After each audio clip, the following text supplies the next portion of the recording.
Hello everyone, hope you're all doing well. Don't forget, if you like the video, click on like and subscribe and talk about it on chat lines, wherever it is your social media activities, and help us to grow and help more people. I'll talk to you soon. Ed says, male UK 35, I recently ended a relationship with a girl who was 22. The age gap was starting to be an issue. I really don't think it's that much of an age gap than the fact that the 22-year-old girlfriend of yours haven't had or thinks that she has to have a lot more things experienced in life, and she thinks life is passing her by possibly because she hasn't maybe had 10 more boyfriends or hasn't experienced 100 more discos or I don't know, drinking or doing all the crazy things that young people today think that they must do that in order to consider it that they have lived, which is all crock of bullshit. The quality of life doesn't have anything to do with how many things and adventures you have participated in or how many things you have done or how many girlfriends or boyfriends you've had. It's about the quality that you find life is for you and what makes you feel that what makes your life worthwhile. So, because most young people at age 22 or so, they still think, oh, I got to do so many things. It's too early for me to settle down. Fine. But that is the trend. That's what makes many 22-year-old women not suitable for a long term relationship because they're not stable enough in their mind as far as their concept and reality or understanding of what life means to them, what their goals are, what it is that makes them happy. They're still trying to find it, and they think that happiness they're looking for is outside through some activity or some other people, rather than that happiness is coming from inside of them and what they come up in their understanding of what life is to make them content. So they're searching out there while they should be searching inside. And then they're capable to have a stable life from any age past 21, 20, or 22 or whatnot. But many things that I have to have so many fun experiences before I'm ready to sell. Well, fun never ends. You have 10 girlfriends, it never ends. You want to have the 11th. You have 10 boyfriends, you want to have the 11th. It's not about the numbers because you can go on all your life and then suddenly you feel that, oh, my goodness, I'm 60, 70 years old, and now the kind of girls that I want, they don't look at me anymore because even though I'm very experienced and all that, but he's got a number beside his name, age. Or the girls would find themselves at a certain age that, oh, they think that they're old, and then the guys that they're looking for are not going to be looking at them because they don't have that maybe vitality or energy or the looks or the fitness. So all these prelude to settling down causes you actually to miss chances.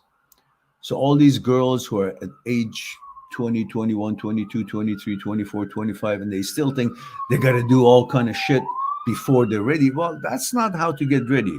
They may do all the shits and they're still not ready because they have now conditioned themselves to keep doing shit. So now they want to continue doing the shit because that has become their habit. However, you condition yourself and you bring your values to a certain level that becomes acceptable, expected by you, so that's how you're going to continue your life. So it's best to set a good standard for yourself from the young age. So, in other words, if you think there's certain things you want to try and you try them in a certain limited fashion, then you know what it is. Then you don't have to go and try the same thing 100 more times because still going to have the same limitations or the same results. It's not about the number of things that you do, it's about how you understand if I need to do this or not. It's not about how many things I try. It's about, do I need to try these things at all? There are certain things you got to have in your life that I will never do. I don't care who says what and how fun it may seem or how it may you feel or how high it may get you. I'm just not going to do because that is my preference, because that is my standards. You got to have standards and values in your core system that guides you.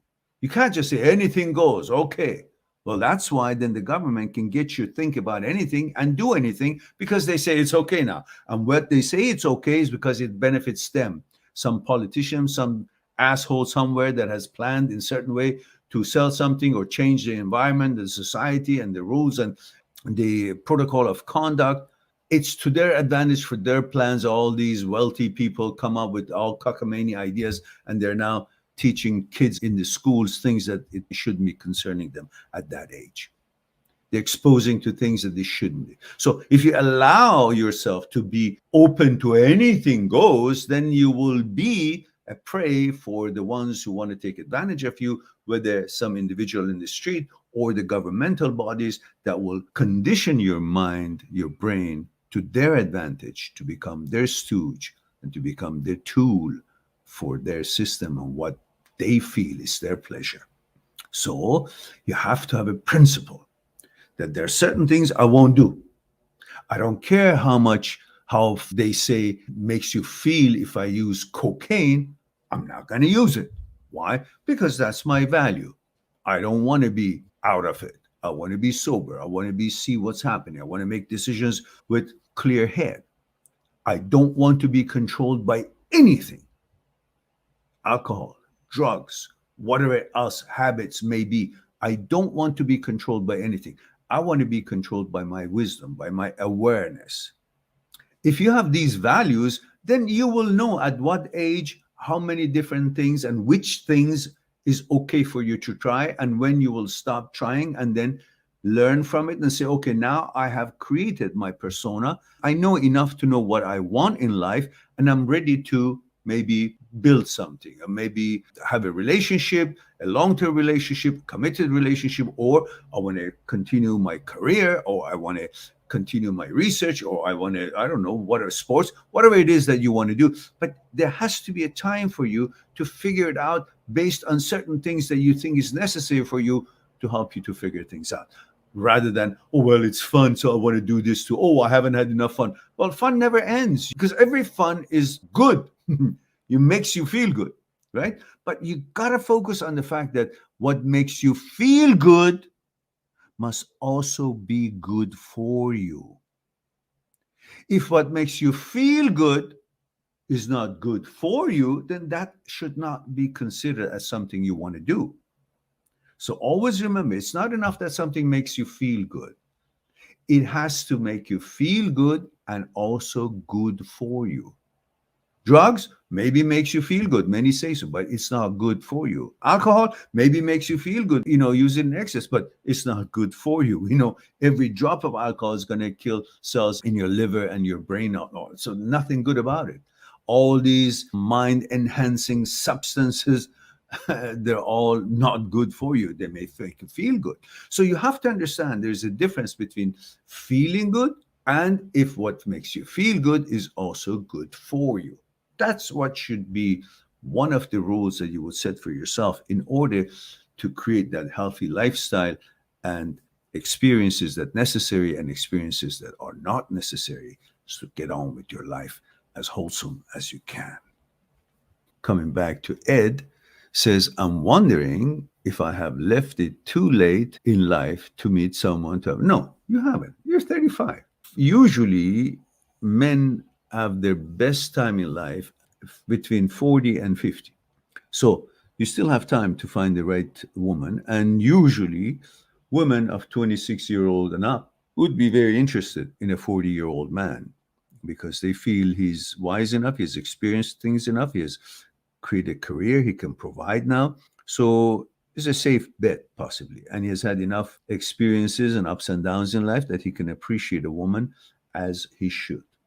Anyhow, if you find one at age 30, great. If you guys are mature enough that you can see life as it should be, as it is, your preferences and your standards are all figured out, great.